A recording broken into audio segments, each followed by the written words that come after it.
Hello my dear students, कैसे हैं आप सब। आशा करता हूँ आप सब बढ़िया से होंगे। मैं शिवम अग्रवाल स्वागत करता हूँ आपके अपने इस वीडियो लेक्चर में। और हम पढ़ रहे हैं organic chemistry chapter 13 amine. Last lecture में हमने अमाइंस की केमिकल प्रॉपर्टीज़ के बारे में पढ़ा था, जो कि हमने हाफ से ज़्यादा केमिकल प्रॉपर्टीज़ कर ली थी। इस लेक्चर में हम रिमेनिंग केमिकल प्रॉपर्टीज़ कंप्लीट कर लेंगे और ये चैप्टर भी हमारा इसी लेक्चर में कंप्लीट हो जाएगा। तो जो हम अब कर रहे थे वो कर रहे थे हम carbyl amine reaction. Carbyl amine reaction क्या होती है? तो कार्बाइल अमाइन रिएक्शन एलिफेटिक और एरोमेटिक प्राइमरी अमाइंस देते हैं, सेकेंडरी और टर्सरी अमाइंस नहीं देते। Aliphatic and aromatic primary amines, इनको जब हीट किया जाता है क्लोरोफॉर्म के साथ, इथेनॉलिक पोटेशियम हाइड्रो मतलब बेस के साथ और क्लोरोफॉर्म के साथ जब इनको हीट किया जाता है तो ये रिएक्शन हमारी देते हैं। और सेकेंडरी टर्सरी अमाइन ये रिएक्शन हमारी नहीं देते। तो रिएक्शन क्या है? जब हमारा प्राइमरी अमाइन CH3 क्लोरोफॉर्म और बेस के साथ मतलब पोटेशियम हाइड्रोक्साइड के साथ हीट किया जाता है तो हुआ क्या, ये नाइट्राइल बना लेता है। ठीक है, कार्बाइल अमाइन, इसको कार्बाइल अमाइन भी बोल देते हैं। तो ये हमारा नाइट्राइल बना लेता है। बनाएगा कैसे? ये वाला C और ये वाला N क्या बन जाएगा हमारा? RNC बन जाएगा। उसके बाद हमारा ये तो तीन तो ये हो गए Cl और तीन ही हमारे क्या हो गए K, तो 3KCl हमारा निकल जाएगा। अब ये तीन OH बचे हमारे पास, एक H हमारा इसमें से बचा और दो H हमारे ये, तो तीन H प्लस और तीन OH माइनस मिलकर क्या बना लेंगे? 3H2। तो मेन चीज़ हमारी क्या बन रही है? RNC। तो कहने का मतलब क्या है? कार्बाइल अमाइन रिएक्शन में एलिफेटिक या एरोमेटिक प्राइमरी अमाइंस हमारे क्लोरोफॉर्म और पोटेशियम हाइड्रोक्साइड के साथ रिएक्ट करने पर आइसोसाइनाइड या फिर कार्बाइल अमाइंस बनाते हैं। आइसोसाइनाइड्स को ही हम क्या बोलते हैं? कार्बाइल अमाइंस बोलते हैं। और देखो दो चीज़ें होती हैं, एक तो साइनाइड आर CN ग्रुप ही हमारा साइनाइड बनाता है, CN ग्रुप ही हमारा आइसोसाइनाइड बनाता है। बात ये है, अगर बॉन्ड हमारा कार्बन की तरफ से R से लग रहा हो साइनाइड ग्रुप में तो वो हो गया हमारा साइनाइड, और अगर हमारा नाइट्रोजन की तरफ से कनेक्ट हो RNC हो तो वो हो गया हमारा आइसोसाइनाइड। तो यहाँ पे क्या बनना है? आइसोसाइनाइड, और इसे ही क्या बोल देते हैं? कार्बाइल अमाइन हम बोल देते हैं। तो ये थी हमारी कार्बाइल अमाइन रिएक्शन, जो कि हमारे एलिफेटिक और एरोमेटिक प्राइमरी अमाइंस हमारे देते हैं, बाकी सेकेंडरी और टर्सरी अमाइन नहीं देते। उसके बाद reaction with nitrous acid, nitrous acid के साथ रिएक्शन करा लेंगे। नाइट्रस एसिड अब हमारा ये है क्या? नाइट्रस एसिड है हमारा HNO2। तो नाइट्रस एसिड के साथ हम देख लेते हैं HNO2 NaNO2 प्लस HCl के प्रेजेंस में हम करा लेंगे। इससे याद आ रही होगी आपको सेंड मी रिएक्शन। जब भी यहाँ पर ये आ जाए बेटा, हमें ध्यान रखना है कि हमारा डायजोनियम सॉल्ट तो बनना ही बनना है। तो HNO2 और NaNO2 प्लस HCl के प्रेजेंस में हमारा क्या बन जाएगा? Diazonium salt RN2Cl। उसके बाद इसको वाटर से रिएक्शन करा दो तो वाटर कैसे टूटेगा हमारा? H प्लस और OH माइनस। तो ये वाला जो हमारा OH माइनस है, ये वाला तो किसके साथ चला जाएगा? R के साथ चला जाएगा। H प्लस के साथ कौन चला जाएगा? हमारा Cl। तो क्या बन जाएगा हमारा? HCl और N2 गैस हमारी रिलीज हो जाएगी। तो हमारा इसमें क्या बनना है? एल्कोहल बन जाएगा। ठीक है, primary aliphatic amine nitrous acid के साथ रिएक्ट करके NaNO2 HCl के प्रेजेंस में पहले डायजोनियम सॉल्ट बनाएंगे, उसके बाद एल्कोहल रिलीज कर देंगे।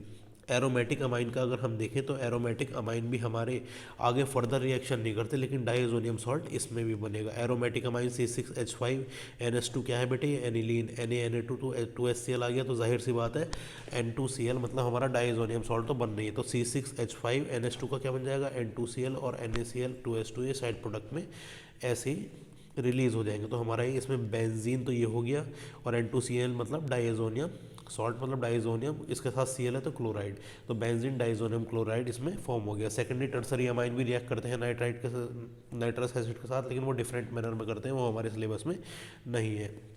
उसके बाद नेक्स्ट रिएक्शन देख लेते हैं, reaction with aryl sulphonyl chloride. Aryl मतलब बेंजीन से आ रहा है, सल्फोनिल मतलब SO2 ग्रुप से आ रहा है, और क्लोराइड मतलब Cl से आ रहा है। तो बेंजीन सल्फोनिल क्लोराइड, इसकी रिएक्शन किससे करा दो?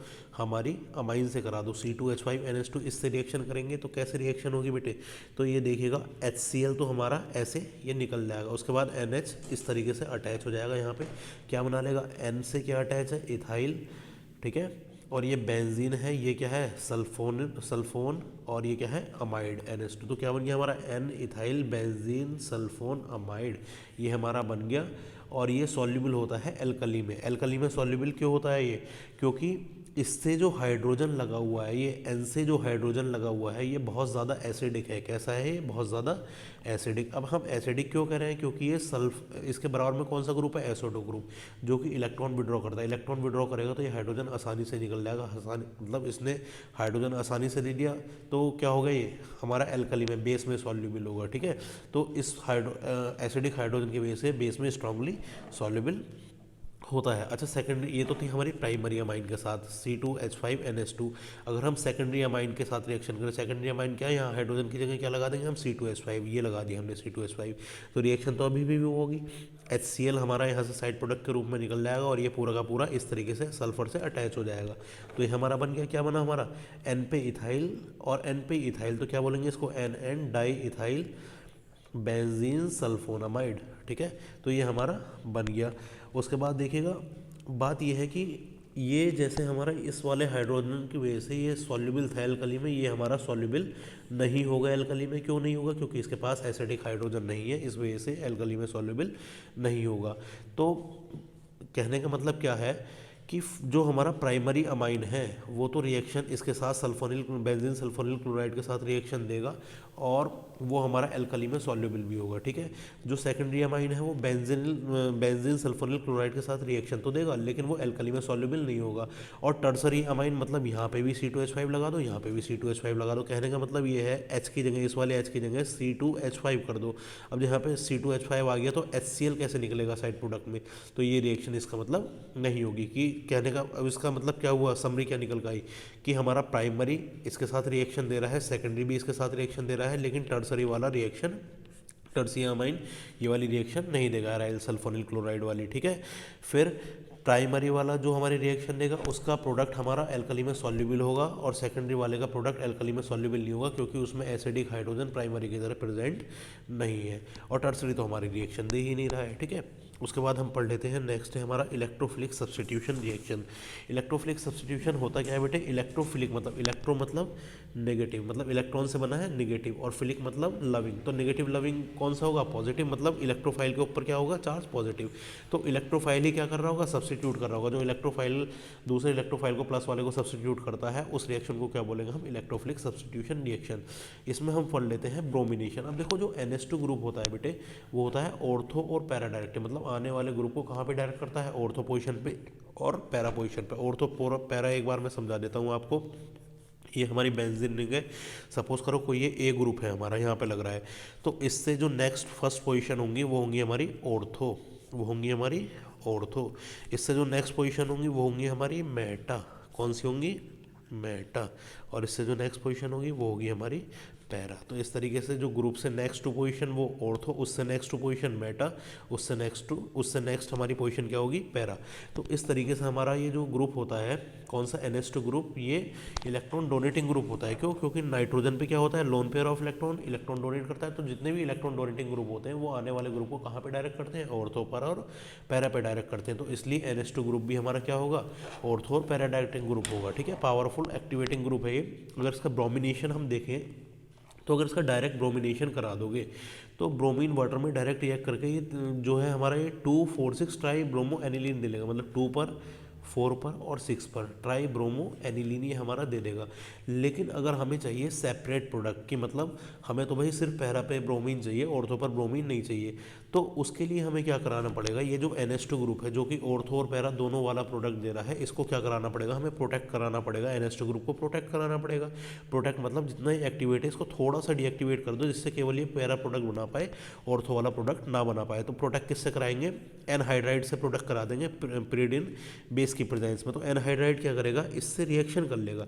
जब ये रिएक्शन करेगा तो NH2 हमारा, NH2 में क्या हो जाएगा? हमारा HN बचेगा, HN बच गया, एक हाइड्रोजन इसमें से निकल जाएगा। ठीक है, और वाला कौन सा ग्रुप अटैच हो जाएगा? COCH3 अटैच हो गया। अब इसमें COCH3 एक तो हमारा चला गया, एक हमारा रह गया CH3CO, और एक ये वाला O और एक इसका H। तो क्या निकल जाएगा हमारा साइड प्रोडक्ट में? CH3COOH। और हमारा ये ग्रुप हमारा प्रोटेक्ट हो गया। अब देखिएगा इसके जो लोन पेयर है तो अब भी, लेकिन अब ये किस में जा रहे हैं, कॉन्जुगेशन में जा रहे हैं लोन पेयर। अब ये जब कॉन्जुगेशन में जा रहे हैं तो इसका मतलब इसको ऑर्थो और पैरा को दोनों को एक्टिवेट करने की फुर्सत नहीं मिलेगी, लोन पेयर थोड़े से बिजी हो गए हमारे। तो जो अब हम ब्रोमिनेशन कराएंगे, ये हमने क्या कर दिया, NH2 ग्रुप को प्रोटेक्ट कर दिया।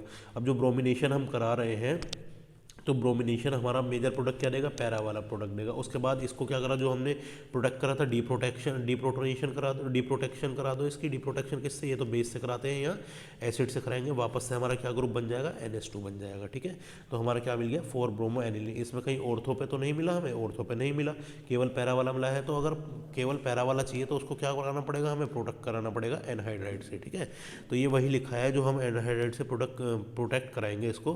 तो ये लोन पेयर ऑफ इलेक्ट्रॉन हमारे क्या हो गए, कॉन्जुगेशन में बिजी हो जाते हैं, जिसकी वजह से हमारा वो एक्टिवेट ज़्यादा नहीं कर पाता ऑर्थो पोजीशन को। ठीक है, उसके बाद देखिएगा नाइट्रेशन। नाइट्रेशन क्या होता है, नाइट्रेशन होता है नाइट्रिक एसिड से। किससे होता है, नाइट्रिक एसिड से। नाइट्रिक एसिड से नाइट्रेशन कराते हैं। तो नाइट्रिक एसिड से नाइट्रेशन कराते हैं तो कौन सा ग्रुप अटैच होता है, NO2 ग्रुप। ये भी एक इलेक्ट्रोफिलिक सब्स्टिट्यूशन रिएक्शन है। किससे हम करा रहे हैं, HNO3 से करा रहे हैं। HNO3 कैसे ब्रेक होता है, OH निगेटिव और NO2 पॉजिटिव। तो एक इलेक्ट्रोफाइल है ना NO2, तो इलेक्ट्रोफिलिक सब्स्टिट्यूशन मतलब NO2 ग्रुप अटैच हो जाएगा यहाँ पे। कौन सा ग्रुप अटैच हो जाएगा, NO2 ग्रुप। लेकिन बात ये है कि अब इसमें जब हम नाइट्रेशन कराएंगे स्ट्रांगली एसिडिक मीडियम में, स्ट्रांगली एसिडिक मीडियम में जो एनिलीन है उसका N क्या करेगा, H+ को प्रोवाइड करा देगा। तो क्या बना लेगा, यहाँ ऊपर NH3+ आयन बना लेगा हमारा। ठीक है, तो इसको क्या बोलते हैं हम, एनिलीनियम आयन। अब ये एनिलीनियम आयन जो होता है, क्योंकि इसमें पॉजिटिव चार्ज आ गया, इसका मतलब कैटायन आ गया, तो इलेक्ट्रॉन डेफिशिएंट हो गया ये। अभी एनिलीनियम आयन मेटा डायरेक्टेड हो गया, तो अपना जो है ये पैरा प्रोडक्ट के साथ मेटा डायरेक्टेड प्रोडक्ट भी देगा और तो बहुत कम दे देगा। ठीक है, तो अगर हम चाहते हैं कि हमें सिर्फ पैरा ही वाला मिले, मेटा वाला ना मिले, मेटा वाला कैसे कह रहा हूँ मैं, ये हमारा मेन ग्रुप है, ऑर्थो पोजीशन मेटा पोजीशन, तो मेटा वाला हो गया नहीं होगा। अब ये देखिए मेन ग्रुप है ऑर्थो मेटा पैरा, तो ये पैरा वाला हो गया।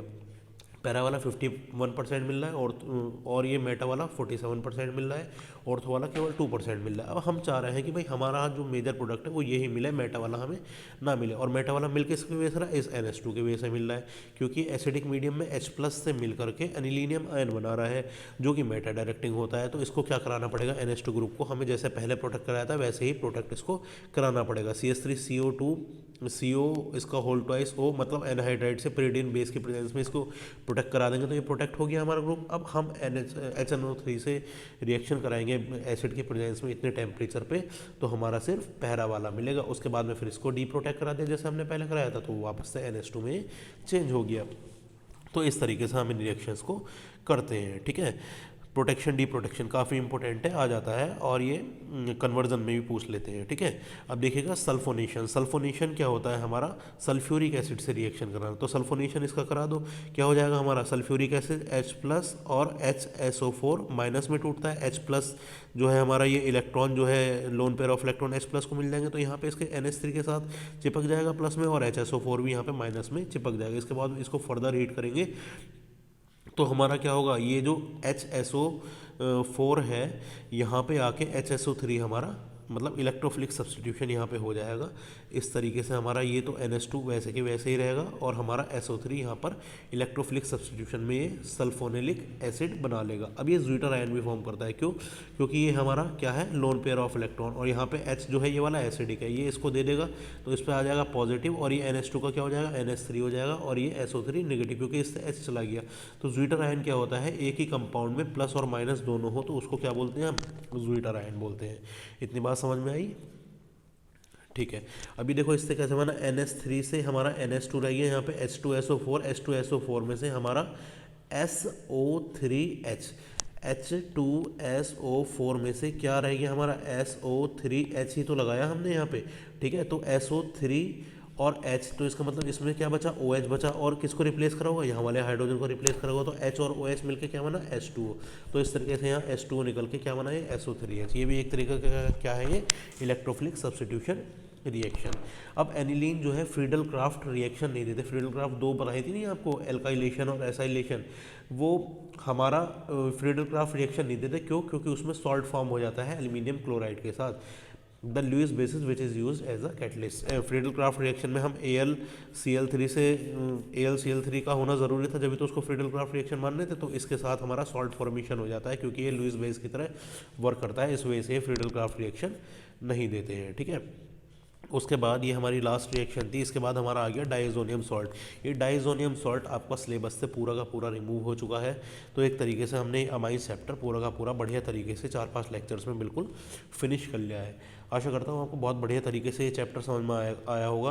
और नेक्स्ट लेक्चर जो होगा हमारा, उसमें या तो नया चैप्टर स्टार्ट कराएंगे या फिर हम इंटेक्स क्वेश्चन की प्रैक्टिस कराएंगे, और उसके बाद एक्सरसाइज के क्वेश्चन। आप बताइए आप क्या चाहते हैं कि हम नेक्स्ट चैप्टर ऑर्गेनिक का स्टार्ट करा दें, या फिर एक इसकी इंटेक्स क्वेश्चन पे वीडियो बनाएं और 1-2 वीडियो इसके एक्सरसाइज क्वेश्चन पे हम बनाएं, जिससे वो भी आप अच्छी तरीके से समझ पाएँ। तो कमेंट बॉक्स में मुझे ये बता दीजिएगा कि आप क्या चाहते हैं, नेक्स्ट चैप्टर न्यू हम स्टार्ट करें या फिर इसी चैप्टर के क्वेश्चन आंसर्स पर वीडियो बनाएं, जिससे वो आपको अच्छी तरीके से समझ में आए। Thank you so much for watching my video. Happy learning.